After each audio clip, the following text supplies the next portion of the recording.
It's hard to miss a car with a furry, hot pink mustache, even on San Francisco's busy streets.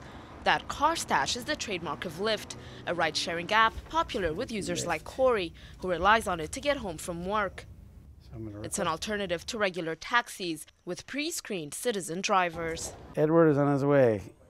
After a 6-minute wait, Edward rolls up to Corey's building and greets him with a customary Lyft fist bump. How's it going? Nice to meet you. Nice to meet you too. It's way 1,000% more reliable, which is to say that I know who's coming, I know that I'm gonna get there, and I've never had an issue.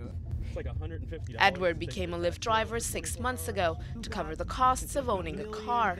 I was doing social work, which doesn't necessarily pay that much, so I was looking to have a little bit of extra money.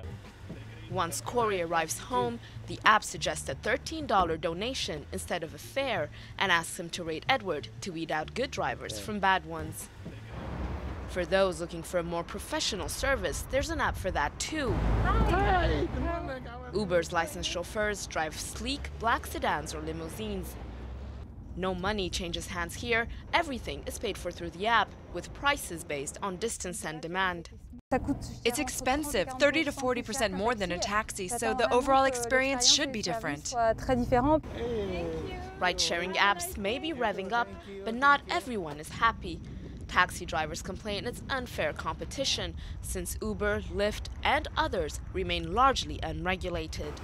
By not having to follow regulations and buy the same amount of insurance or pay the same permitting fees, they're able to undercut us in pricing, and it's not a level playing field. Both companies have either been fined and/or sued last year for operating without a permit, but that hasn't stopped them from expanding. Uber now works in several cities across the US and Canada and is even available in Europe.